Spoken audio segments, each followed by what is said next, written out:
Somme 17. La prière yon innocent. Seigneur, koute cause moi lèm gen raison.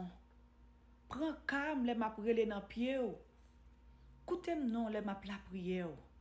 Parce que moi pas bay menti. C'est ou même qui pral fèm justice.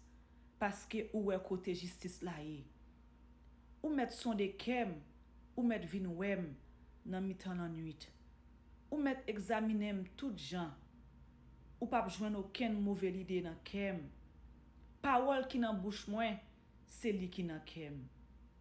Moi pas fait tant kou lot yo.